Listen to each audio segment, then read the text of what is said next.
Hey, what's up? I'm Rose and welcome to my channel. I'm a writer and artist, and here I talk about building and sustaining a creative life that works for you. And I just do some fun stuff every once in a while. So that's what we have going on today. I will be doing some painting with my new jelly gouache set. I am still getting used to painting with gouache. I'm super excited about it. Love the texture, but because it's so new to me, I've been doing a lot of repaints recently, and let me show you what I will be repainting today. This is a beloved copy of the Fellowship of the Ring. If you hear anything, it's my cat playing with an acorn on the ground, you know, the usual. This is my dad's copy of the Fellowship of the Ring from the 5th grade. And as you can see, he's kind of been through a lot. This was the edition that I read the first time. I've actually been really wanting to reread this recently, but today what I'll be doing is repainting this beautiful illustration of the Shire. It's actually a piece by Tolkien himself. It's called Hobbiton from, let me get this right, it's called The Hills, Hobbiton Across the Water. I just love it so much, and let me show you what I'm going to be painting on. So I randomly found this giant piece of wood, and I've always thought that gouache looks really good on toned paper. We're gonna see how it does on this piece of wood. It's nice and big, and my goal is to just like focus on shapes and color. I think I'm going to do a little bit more of a vibrant version of this illustration, maybe with some more stylistic adjustments that kind of go with some shapes I've been playing with. Obviously this is muted both because of the original piece and because of a significant amount of time and wear and tear on this paperback. And then hopefully this will go on one of the walls in my studio. Nice new addition. So while I paint, I'm just gonna chit chat about a few things. Are you gonna chit chat too? He is. Thank you for showing up, Smoke. What do you think? Are you skeptical? Yeah, he sure is. He sure is. I'm gonna chit chat about Halloween, because we're in the spooky month now. Today's October 1st when I'm filming. I chat about Halloween's past, present, future, and in the spooky season theme, I'm going to talk about some, you know, fears of mine, creative fears, and upcoming projects. We're in Preptober officially, and I have found myself in kind of the perfect position for National Novel Writing Month for the first time in many years. So I'm gonna chit chat a little bit about that. If you want, you can come along and hang out with me. Grab some, let's see, a drink of your choice. I have some decaf tea here in the biggest mug I could find. I welcome you to work on one of your projects, or maybe take a break if you'd like, and we'll just hang out for a little while. Hopefully I'll finish this piece in this video, but it's a big one, so it might involve a lot of time lapse. All right, let's get started.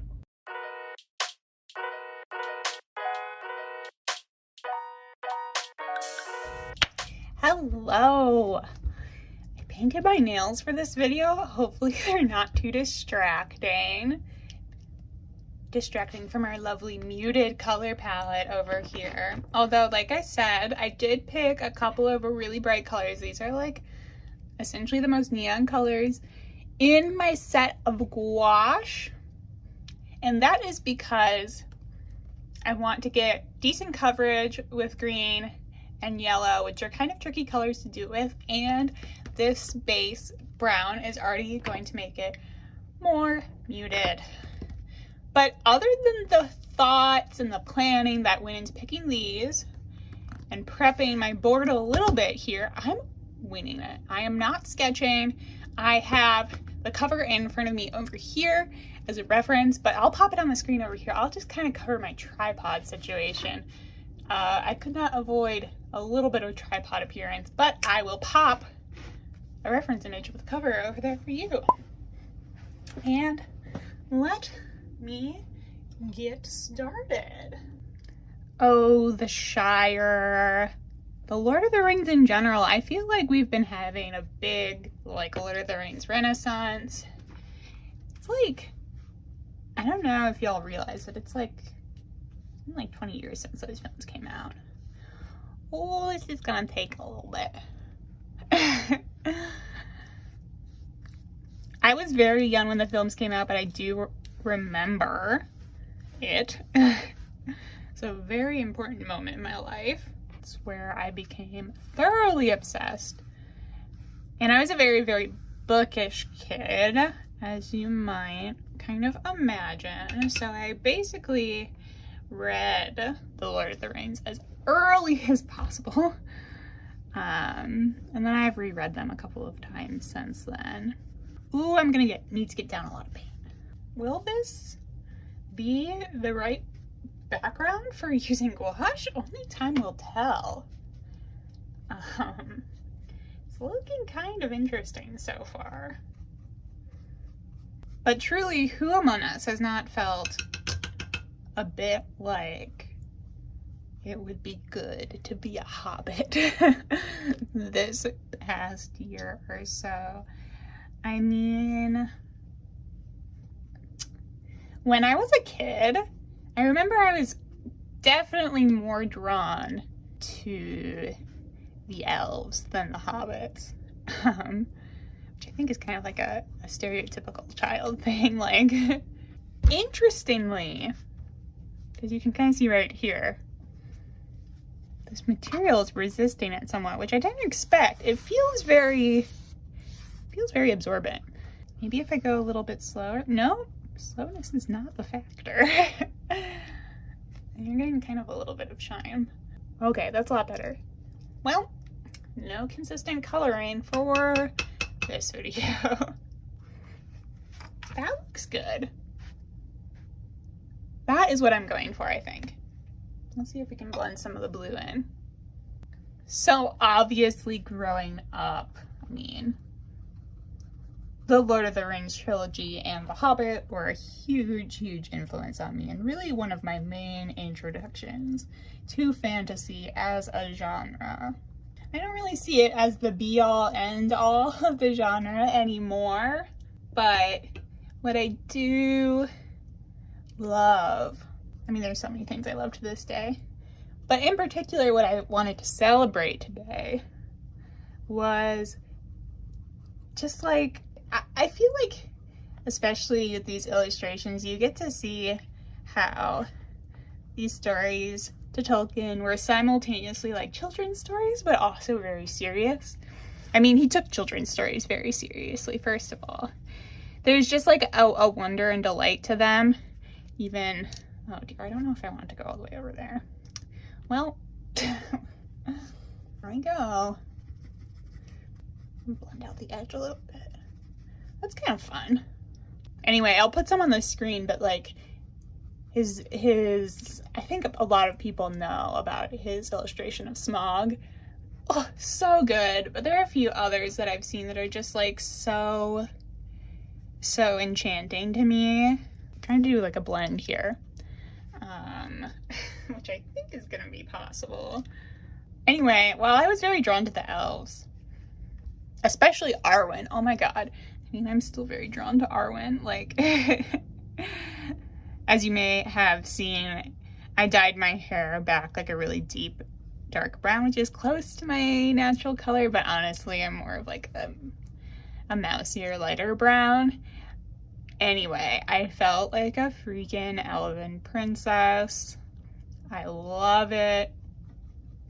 I remembered how obsessed I was with her when I was a kid. But in terms of my aesthetic lately, I've been trying to move into the Hobbit chic as much as entirely possible.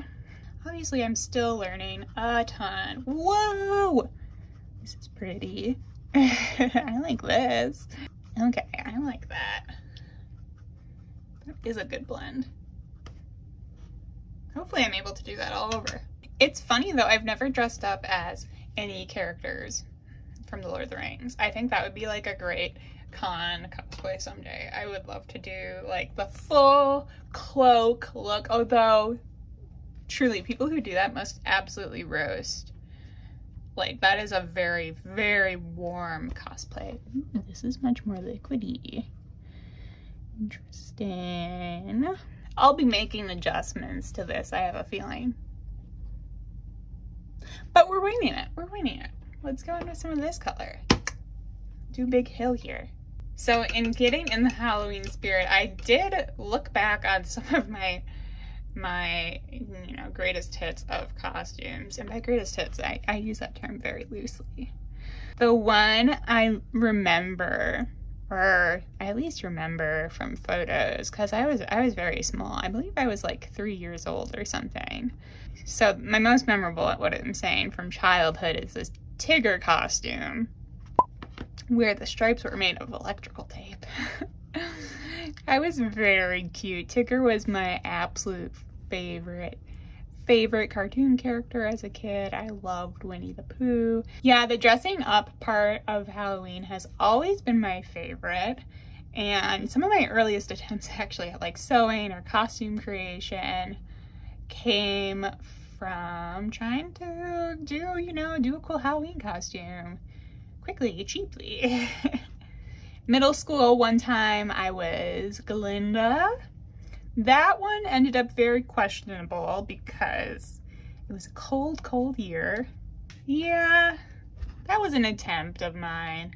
I didn't sew anything for this one, but there was one year where I tried to go as a detective. I used an old overcoat from my dad. And I had like I think I wore a fedora and I carried around like a spyglass and everything. I thought it was such an obvious costume, but the whole time everyone kept asking me like, oh, are you your dad? And I couldn't even like really be mad about it because I was wearing my dad's overcoat. So kind of looks like there's a storm coming for the Shire, so I may brighten this up just to this color with a slight gradient with another layer. All right, I got a little bit more of this sketched out for my own reference. So much for completely winging it, but we're having fun here still. I mean, definitely in this creative learning phase, I've been calling it. I mean, it's exciting. It's super exciting. I don't know why I keep that big sigh there. It's also just that I haven't felt very good at anything lately, if you know what I mean. Like, I am leveling up my practice in a few different ways where I have to face like the humiliation of being very bad at stuff for a little bit. And that goes for painting, it goes for writing especially. I'll talk about writing a little bit more later in this video, but usually I would say I'm not really afraid of seeming like I don't know anything or seeming like I'm not an expert or whatever. But I felt that insecurity just kind of creeping up a little bit more lately. I think it's partially the sheer amount of new things I've been going through, but also just since I've focused on my practice so much this past year, I hope that I have something to show for it, you know? And it's kind of more like I've entered one of those situations where like the more you know, the more you realize that you don't know. I don't know who I feel like I have to prove myself to. That's another thing I've been asking myself a lot lately. Like, why do you feel like you've got so much to prove? I think that's part of making art publicly, making art and showing it on the internet, whatever capacity and at whatever scale, it can be kind of, I don't know, it can be just a process for sure. In general, spooky season has gotten me to think a lot about my fears. I am more invested in Halloween than ever before, by the way. I am like actually down to watch horror movies, which is a big step for me because I am a big scaredy cat, okay? There's a new color here. Used for a little bit. I do think the overall effect of this is pretty bright, so I may tone some patches of it down, but it's a good base layer to have. That's always one of the things. I think sometimes I struggle to film my art because it does kind of interact with this moment where you're like, oh, this looks bad actually. And it's a lot higher pressure in that moment because you are filming it and you've like spent all this time setting up and whatnot, making sure you get the shot. And I'm not even like very good at this sort of thing. Or I shouldn't sell myself short. I'm good at it, but I'm only filming with one camera and it's my phone, you know? Like, I'm not working with fancy lights or lenses or anything that I spent a lot of money on. The fear of being perceived. Ugh. I want more than anything to be perceived, and yet at the same time when I get it, it's like, ooh, ooh. There is such a vulnerability in sharing art at all, and then sharing art that's really personal and like really, really matters to you even more so, right? Like, it's intense. This is kind of serious. I didn't mean to be too serious in this. Painting a hobbit hole, or a hobbit town. Hobbiton. Can you imagine if we had a town that was just called like Peopleton? Sorry. I'm sure there is one called Peopleton somewhere. Thanks for coming along while I just blob down color. Eventually I will get to more detailed painting on this. It is taking me a long time to build up these colors. Oh my gosh. But doesn't it look nice? Doesn't it look nice on the wood? Ooh. I especially like this color. There will be a lot of this green incorporated up here. They're all kinds of trees and stuff. So much easier to work with this color than the lighter colors. I'm gonna give you a little bit of a time lapse while I lay down the rest of these colors, and then we'll do some fun details finally, right?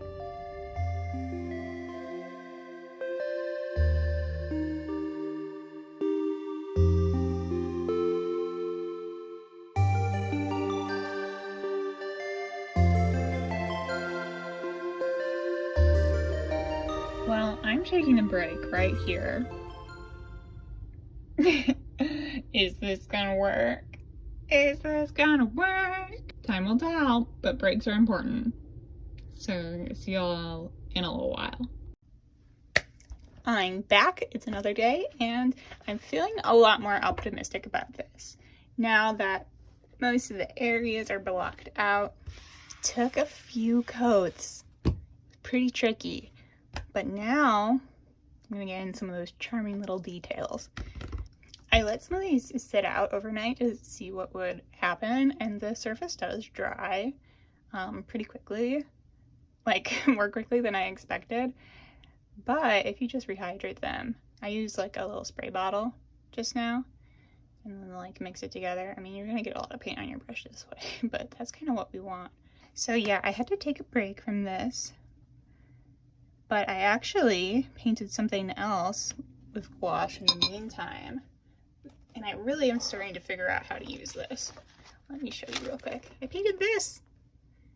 I'm doing a bunch of repaints of the memory photos from Breath of the Wild, and I'm posting those on TikTok and Reels. This is my second one, and I feel like I'm really starting to understand the paint.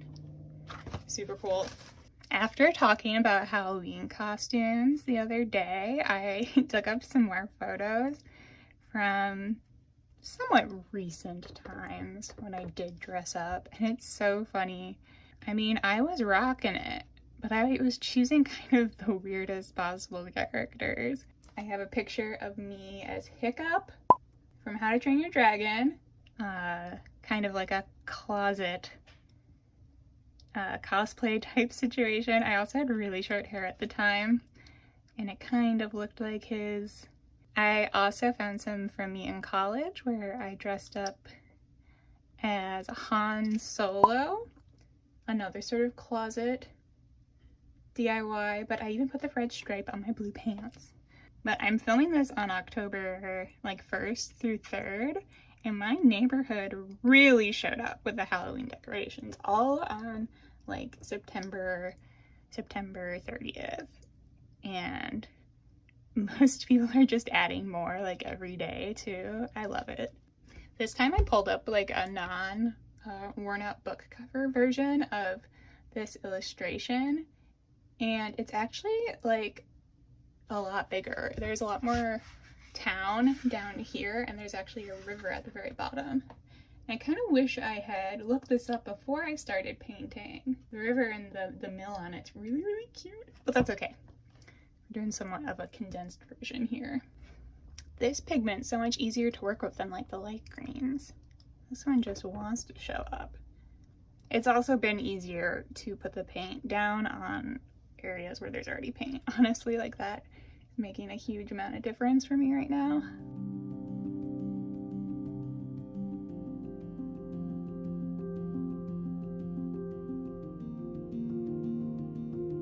I love using square brushes and like leaving a bit of the look of the square on there. I just think it's so, I don't know, it's like nice to see that it is indeed a painting, you know?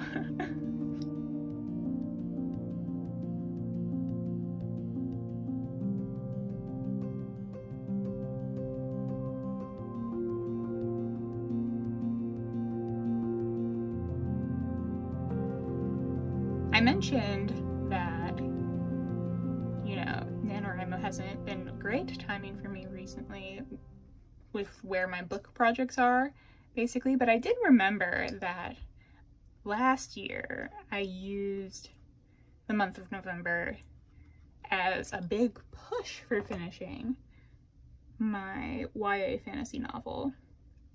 I think I wrote like 30 to 40,000 words of it during November, and was really enjoying just like all the community and the hype from that time of year. And I didn't finish it, first of all, and I had started it long before November. So definitely like a cheater's NaNoWriMo, as sometimes people call it. But this year, I have not started my witch book quite yet. I was planning to do a lot of outline work this month without even thinking about it being Preptober, and then writing it. You know, I'm probably going to start writing it a little bit early, but the bulk of it could happen during this November, during this NaNoWriMo, which is awesome. Just to like actually have a new project during that time of year. Interesting, because I pretty much have one major writing project going at a time. I know a lot of people have several, which does kind of help with coming up with something to do for Nano. Does this look weird? Okay. There's another roof over here. One of the things I kind of want to see if I can do during this drafting process and this NaNoWriMo season, I want to see if I can increase my writing stamina like a little bit.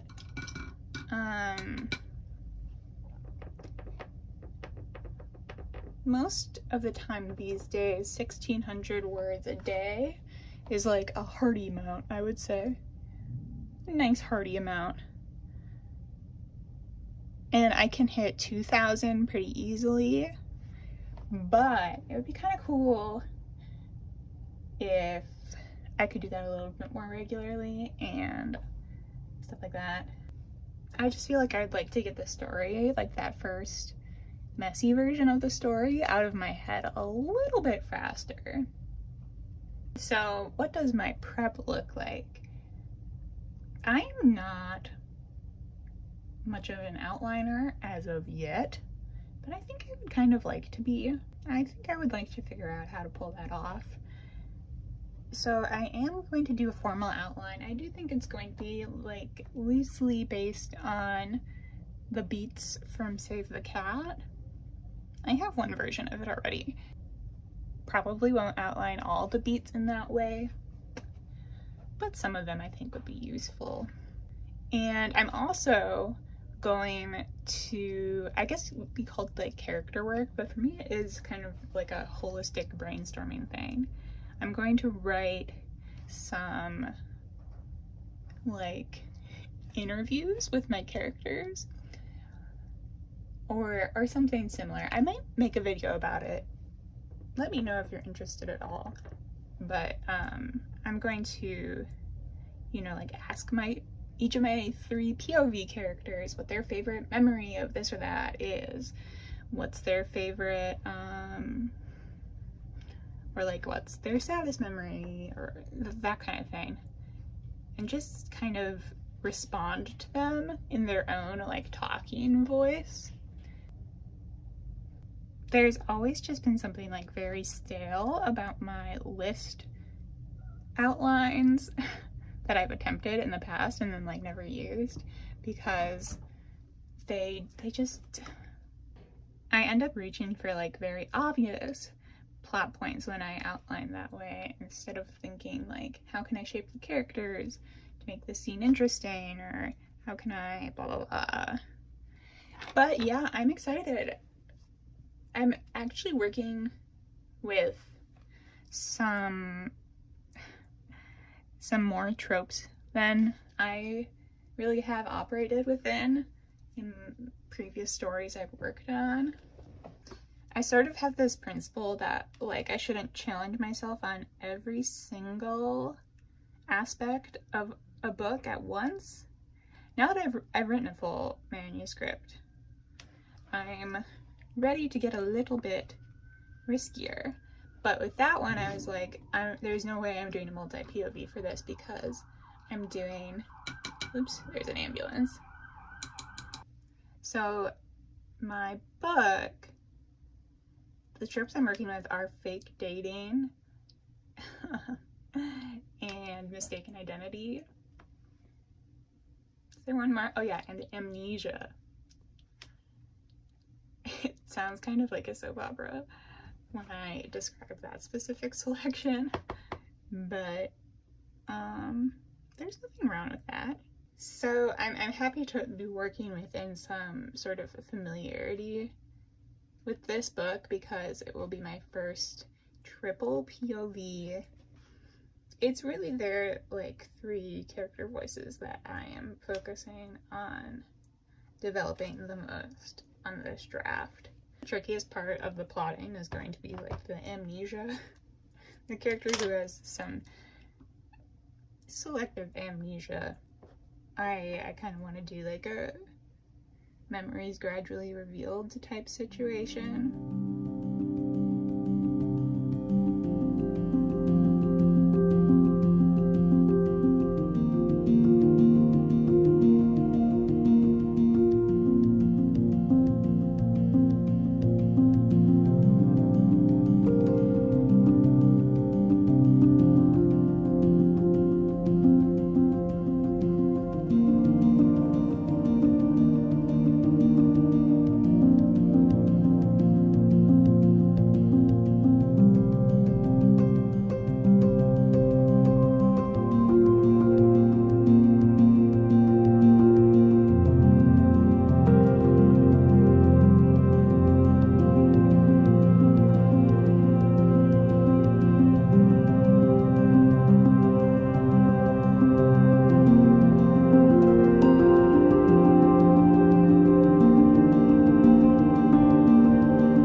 I'm calling it. I might add a few more details, but I think this is the best I can do with the gouache right now. This was super lovely, super fun. I hope you had a good time. You know, just catching up, doing some paint with me, draw with me, anything like that. If you made something while watching this video, let me know down below in the comments.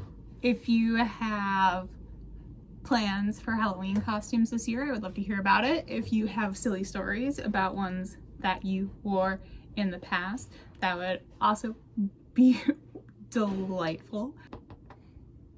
Yeah, I'm just staring at it. I'm staring at my own painting.